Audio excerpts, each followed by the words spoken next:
नमस्कार, तुमच्या सर्वांचं स्वागत करतोय आपल्या चॅनलवर। मित्रांनो, उद्धव ठाकरे गटाच्या नेत्या असणाऱ्या सुषमा अंधारे ह्या नेहमीच टीका टिप्पणी करून किंवा आपल्या वक्तव्याने ज्या विरोधकांना गार करण्याचं काम करत असतात।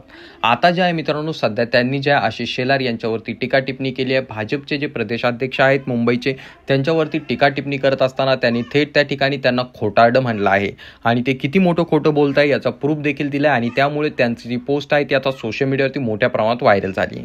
नेमकं घडलंय काय आपण पाहणार आहोत, परंतु तत्पूर्वी तुम्हाला विनंती असेल, आपल्या चॅनलवरती नवीन असाल तर चॅनलला नक्कीच सबस्क्राईब करा। त्याचं झालं असं की आशिष शेलार यांनी एक पोस्ट केली।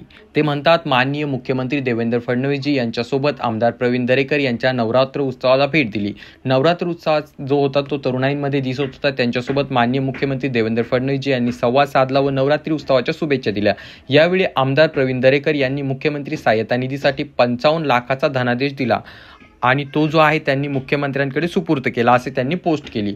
परंतु ह्याच पोस्टमध्ये खरं जे आहे गोडबंडाल लपलेलं होतं, कारण यामध्ये जे आहे जेव्हा ही पोस्ट केली त्यासोबत जो फोटो शेलारांनी टाकला होता त्या फोटोमध्ये जो चेक देण्यात आला होता त्यावरती 11 लाख रुपये लिहिण्यात आले होते, परंतु त्यांनी त्या ठिकाणी लिहित असताना काय सांगितलं तर 55 लाख रुपये। आणि हेच जे आहे सुषमा अंधारे यांनी पकडलं आणि त्यांनी त्या ठिकाणी जे आहे शेलारांचं जे पोस्ट होतं त्याला रिपोस्ट केलं आणि त्या म्हणतात, फेकायचं म्हणजे किती, त्याला काही मर्यादा आहेत की नाही आणि काहीच्या काही फेकायचं, चाराण्याची कोंबडी करायची, चाराण्याची मदत करायची आणि बाराण्याची जाहिरात करायची असं भाजपवाल्यांचं झालंय। धडधडीत चेक 11 लाखाचा दिसतोय आणि शेलार ट्विटमध्ये 15 लाख रुपये सांगतात। काय शेलार ठाकरेंवर दिवस रात्र टीका करून करून मेंदू झिजला की काय? तुमच्या या असल्या वाढीव गुणांमुळेच फडणवीसांनी तुम्हाला बाजूला ठेवून कंबोजला जवळ केलंय बहुतेक असं वाटतंय। अशा प्रकारचे शब्द वापरत त्यांनी त्या ठिकाणी जे आहे शेलारांचा खोटारडेपणा उघड पाडलाय।